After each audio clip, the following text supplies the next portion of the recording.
Okay, great. Let's look at your translation homework. Any questions here? Charles, which one were you wondering about? Number one. So number one? Yeah. Okay. Yeah, sure. Why don't you go ahead and give us your translation as far as you can go, and we'll help you along the way here. So that Vahi, Mm-hmm. that's a marker of like time, kind of. So Right. Like a wind. Yeah. Um, Yeah, when you've got that bet yeah, preposition, there, yeah. but it's past. Yeah. So when they began to do bad things or to do evil things, or maybe just to do evil,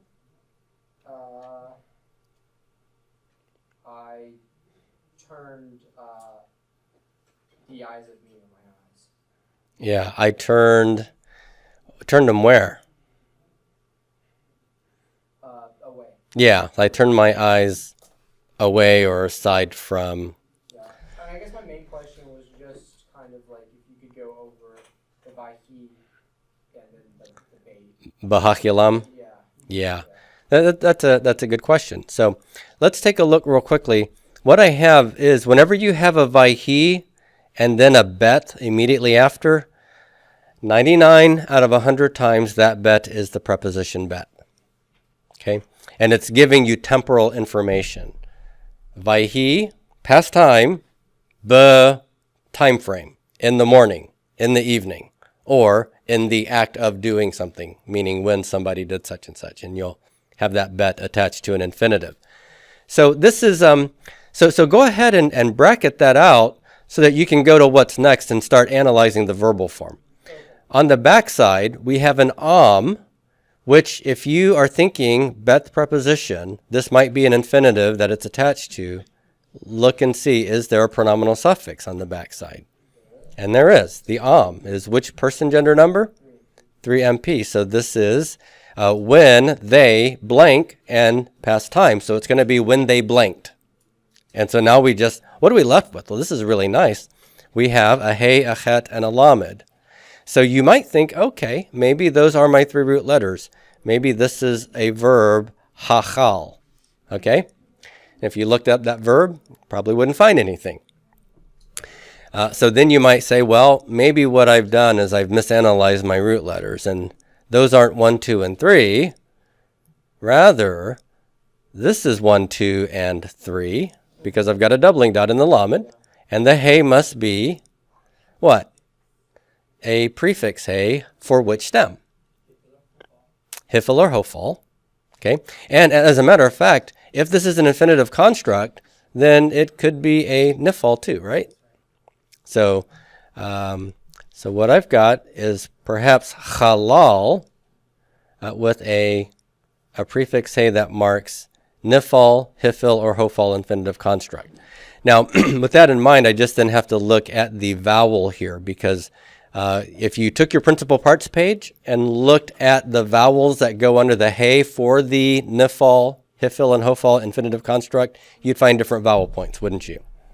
Yeah, what would the nifal's vowel pointing be under the hey? An I class. Hifil, A class, hofal, U class. Ha! Those are our three vowel classes, aren't they? A, I, and U.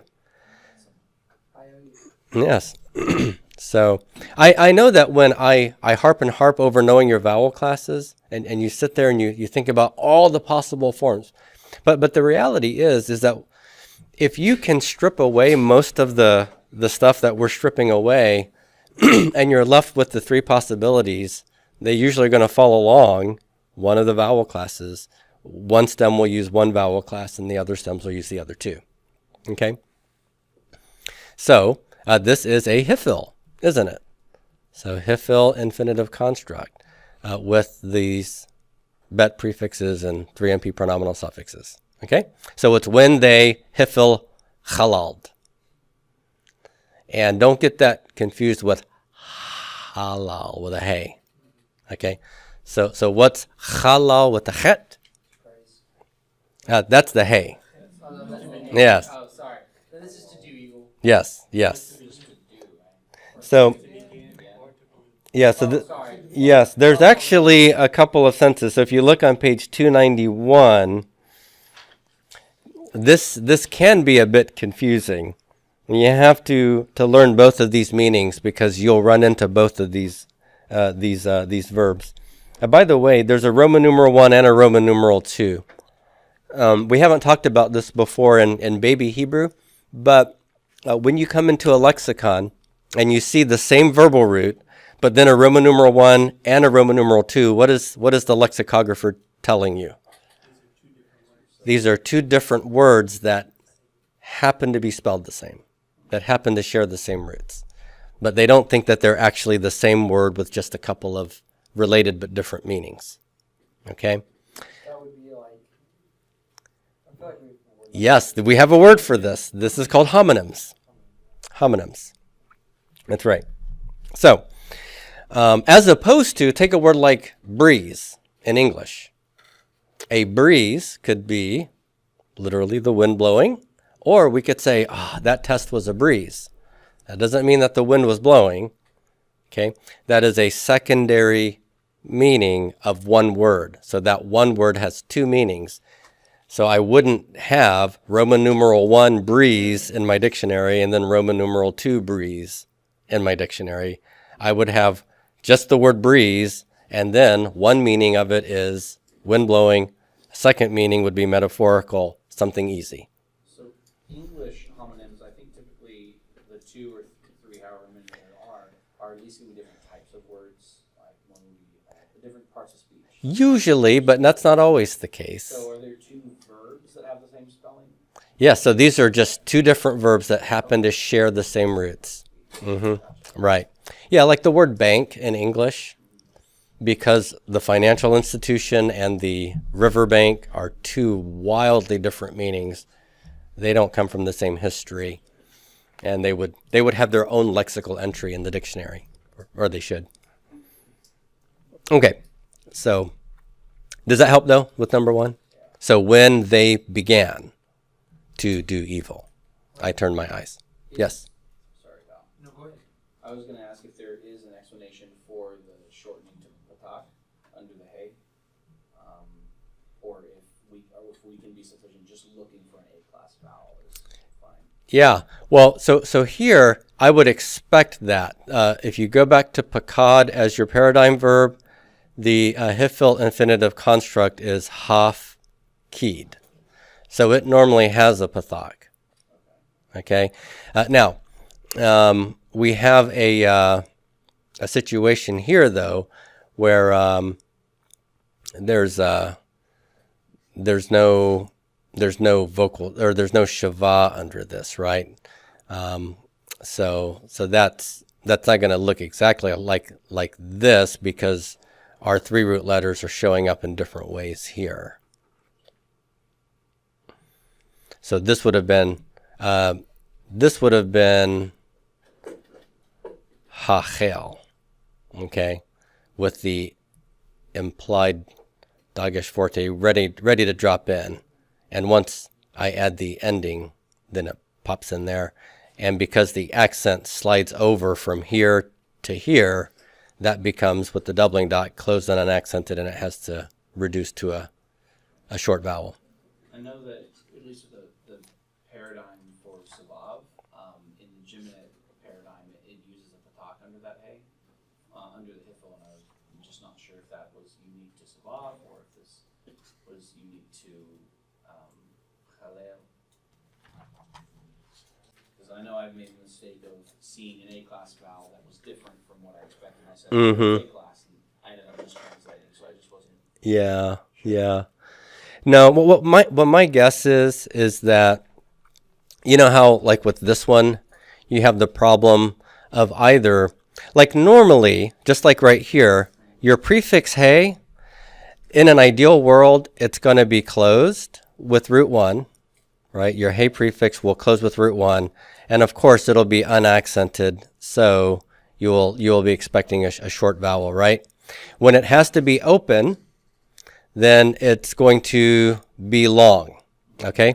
But there will be times when it tries to close by doing the doubling dot thing. And my guess is that with this particular verb, it probably has an implied doubling dot here. Like this, if you remember, hey and chet are gutturals where you can't put a dagesh forte, but you often get virtual doubling of it so that you can have a short vowel before it. Yeah. Okay. Yeah. So when they began to do evil, I turned my eyes away. I turned away my eyes, or turned aside my eyes. So number 4, I heard. Let me read that out real quickly. Vayhi bishmoa hakohanim hechelu likroa et bigdehem. All right. So I have Vayhi. That tells me that this is going to be what time frame? Vayhi. That's past. That's right. That's a Vayiktol or WCI form. Now I have a bet. And so when you have Vayhi plus a bet, 99 out of 100 times that is the preposition bet. And it's telling you when something happened in the past, if you have Vayhi. All right? So I've got a bet preposition attached to shemoa. Shemoa. What kind of a verbal form would this be with a bet attached to it after Vayhi? That's right. That is an infinitive construct. And which stem, I get, wonderfully, I see 3 root letters here. So this is a very normal verb except for the guttural in root 3 position. But the vowel pointing is very normal here. What stem is this for an infinitive construct? Yeah, it's the good old cal. So it's past time in the hearing, or when someone heard.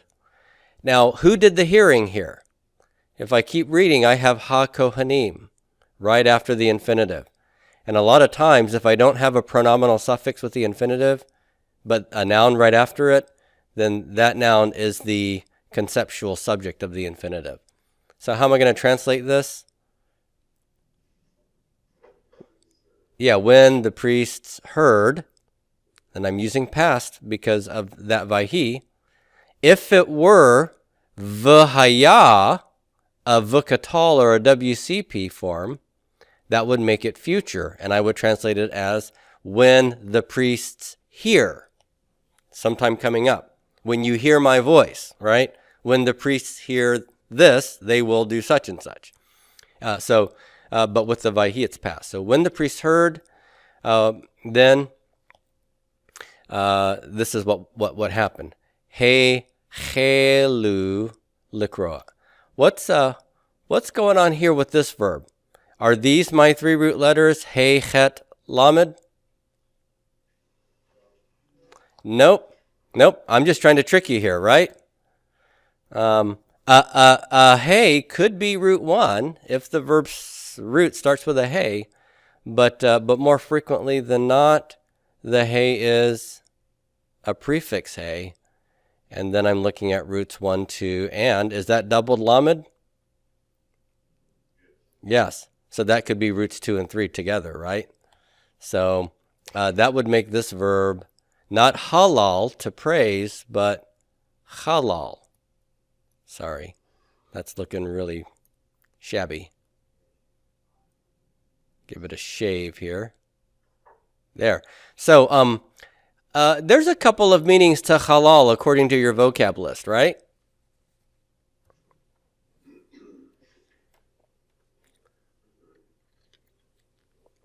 Halal can mean to begin, right? And it can also have to do with defiling or polluting. What do we have here? We have a hey prefix with an I-class vowel. So are you pretty sure you could tell me what stem that is? Yeah, that's looking hifil perfectish, right? Prefix hey, I-class vowel. Got a shurik on the backside though. So that tells me it's 3CP. Who do you think this they is that's doing the halaling? The priests, that's right. So when the priest heard, they, the priests, halaled, and then likroa, which is a lamed prep, plus the same kind of form as shemoa.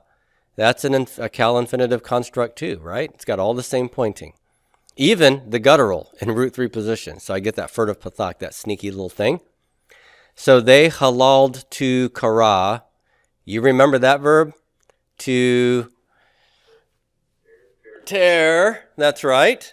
So would you think that beginning would go with to tear or polluting? Begin. Yeah. So halal in the hifil here is to begin. So they began to tear or rip or rend et bigdehem. Yeah, their garments. Now take a look at this word, bigdehem. Do I have a pronominal suffix here? Yeah, there's the hem, right? That's the 3MP, which again refers back to the priest there. Frank, tell me about that yod right before the pronoun. What does that tell you about this noun? That is a plural noun. That's right. So it's their plural things. And so you may not know this word. I think it's relatively new for the chapter, but this is beged, right? Beged. It's a segulate noun, garment, and when it becomes plural, we lose the segulate vocalization here, and I get this single short vowel under root 1. We saw this with Melech, but it became a pathak. Malkehem would be their kings. Beged becomes kirik there under its first root letter, bigdehem. So their garments. All right, so there you go. Okay, yeah. Look at number 5 here. I'll read this. Vayachel hanavi lavo et ha'ir vayikra b'shem Adonai. Now, I have a vayachel here. Now, you see the vav pathak doubling dot. So you know this is what kind of form? Yeah, it's a vayiktol or a WCI. So the yod is part of the nutty prefix system, right? Which means that what comes after that is root 1, root 2, and maybe root 3 if this is a geminate verb. Do we have a geminate verb that has a chet lamed pattern? Well, unless you were sleeping during the last question, yes, right? Here it is. Halal. What do you think it might mean here? Perhaps to begin, right? Now, here's what we need to ask ourselves. So the prefix yod, no ending at the backside, so that's 3ms. What stem is this? Vayachel.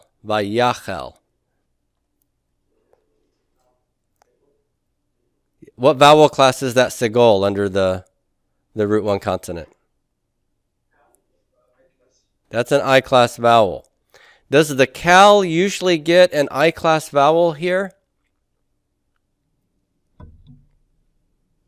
No, it doesn't. But which stem loves I-class vowels for their theme vowels?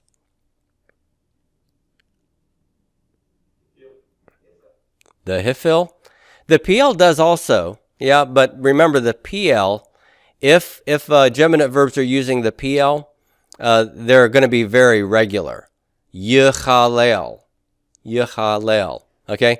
Where you'd see all 3 root letters. Here we've collapsed the 2 root letters at the back together. This is a hifil, okay? Here's what I'd like to have you do is take a look at the weak verb paradigms real quickly and just check yourself now and say, okay, I think this is a hifil WCI 3ms of halal. Let's take a look at an example of a hifil of a geminate verb like this in your weak verb paradigms. So let's pull that up. So here's our geminate page for the weak verb paradigms. Here's what I want you to see. So if you go to the imperfect, this is the cal forms here. In the cal, I get my root 1, root 2 and 3, and look at what I've got. Because 2 and 3 have become a single letter, it's become a monosyllable. That means that the yod isn't closing the syllable. It's going to be open and long, right? And what is the vowel here? Even in the kal, it's a kametz. Okay, so you can't look at that vowel there and say, oh, that looks like a hifil, because in the hifil imperfect of regular verbs, I get an A-class vowel there. Well, that's true, but for a couple of these weak verbs, you're also going to get these long A-class vowels when it's open. Okay, now look over here. Here's the hifil section, and I get ya save, and notice that also has a prefix with a long A vowel. Okay, so what's the difference between the kal of savav and the hifil of savav in the imperfect? It's the matter of the theme vowel. With savav, it's U class. With in the kal, with the hifil, it's I class. You see that? Now, remember, we're not just looking at the imperfect, we're looking at the WCI. So look at the hifil. What happens? It's va yasev. Va yasev. I've still got the ya here, but because the stress frequently retracts on the vayiktal forms of the uninflected forms, the forms that have no ending, that sere has shortened to a segol because this is closed and unaccented. The cuss rule applies here. Okay? Vayasev instead of vayasev. Well, what do we have for our homework? We have vayachel, right? It would have been vayachel with a sere, which is still I class, but with the stress moving backwards to the prefix, it becomes a segol. But that is still all in keeping with the hifil WCI 3MS form. So this does match. So we analyzed it without looking at the paradigm, but then we've gone back to our weak verb paradigms and confirmed that this is in fact the right answer. Okay? So it's, and he began. Now, here I have Hanavi, so that's going to be my subject. The prophet began, and then I have a lamed plus an infinitive construct, right? The prophet began to what? What's bo? Enter. Enter, go in. Et ha'ir, to enter the city. Vayikra. Yeah, and he called. This, by the way, is just a regular kal WCI 3MS from kara. All my root letters are present. I have an A-class vowel here because root 3 is what kind of a vowel, or what kind of a consonant? It's a guttural, right? Gutturals prefer A-class theme vowels in the kal imperfect. So, and he called B'Shem Adonai. Yeah, he called on, or it could be he called out in the name of Yahweh. Okay? All right, good. So for number 12, yeah, go ahead and give us your rendering, and we'll see what we can do with you. Okay, so, and to Seth also was born to him a son, and he called his name Enosh. Mm-hmm. I didn't know how to go with Oz at that time. Theologically, I Mm-hmm. had trouble understanding what this meant. This last Oz, who, let's see, and they, well, we got it down here. People began to call on the name of the Lord. Mm-hmm. They returned to the Lord, or Yeah, or they began to worship. you began to worship? Right. Let's go back here. So Ulasheth is and to Seth, right? Now Gamhu Gam hu, is this hu going backwards to Saith, or is hu the subject of the verb yulad? What do you think? I think it's redundant, going back. Because and the son was born to Seth. What do y'all think? Others? Is hu the subject of yulad? No, it can't be because it's a passive. That's right. And the subject is actually Bain, right? A son was born. Okay, so the who then is actually performing its, I'm going to use a big word here, its anaphoric role, right? It's referring backwards to Seth. So it's, and to Seth, also him. So normally you want to take an independent pronoun and you want to conceive of it as a subject, right? But sometimes it's used anaphorically as a pronoun to refer to this. And here, Seth's role is as the object of the preposition lamed. But when it's independent, you can't use a 3ms pronoun suffix here. So you're just using the full pronoun. So and to Seth, also him. So, by the way, if you go to Genesis, you remember when Jacob steals Esau's blessing. No, I'm sorry. Yeah. It's Jacob and Esau. So Jacob steals Esau's blessing. And after Jacob has sneaked away, Esau comes in, brings the food to Isaac, and Isaac basically says, "Oh, oops, sorry, I gave your blessing away."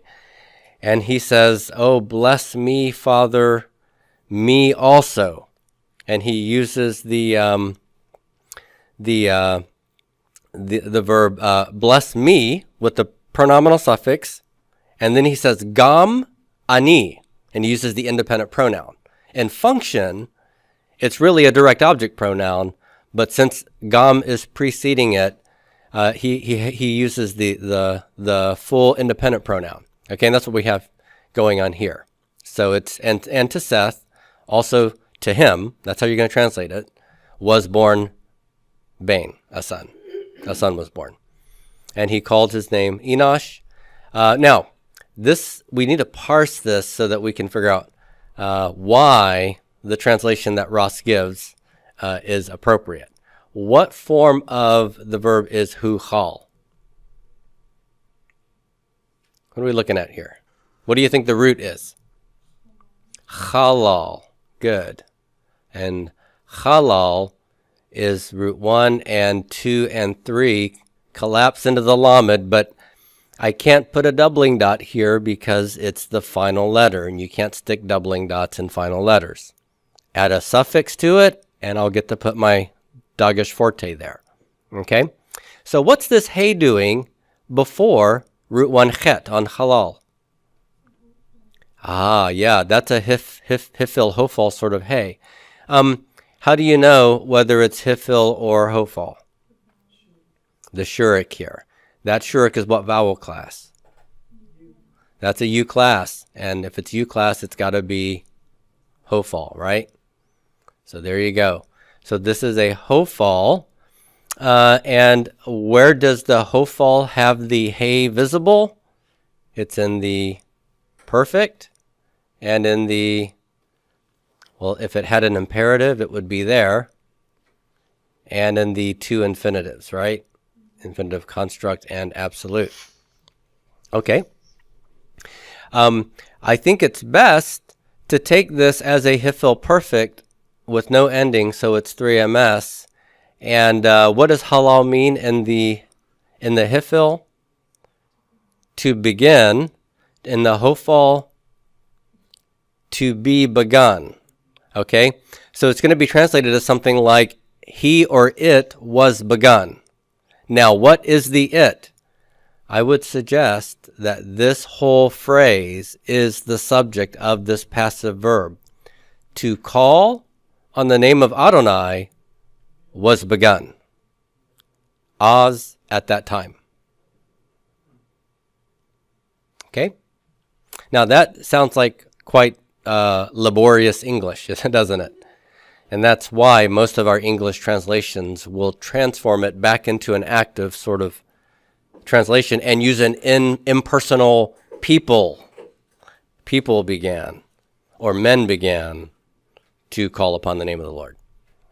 So there you go. That is a hofal and therefore technically passive. All right. So that's fun.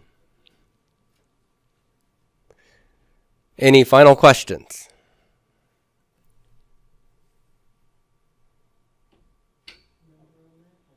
Okay, so real quickly, 11. Go ahead. Let's translate this. So Vayomer Elav. Somebody else give a rendering. Yeah, somebody else. So Vayomer Elav Elohim. What's that mean? And God said to him, Ki, that Hith Hananta. Okay, so is that, or could it be something else? You could just direct speech. Okay, so it could be that, or it could be because, right? It could also be if, but okay. So let's look at this. Hith Hananta. What's that?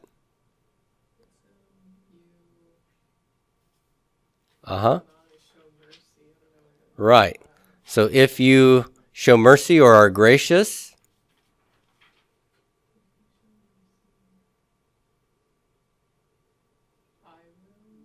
I will. Okay, so I will show you mercy.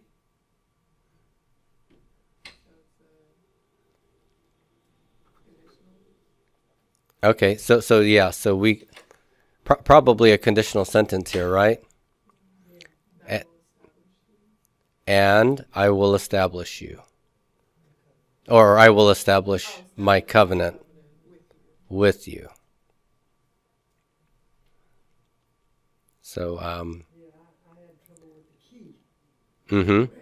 yeah, this, Finally had to decide it was conditional sentence. yeah, this key is susceptible of a couple of different possibilities, but usually only one or two will make good sense in a particular context or sentence, right?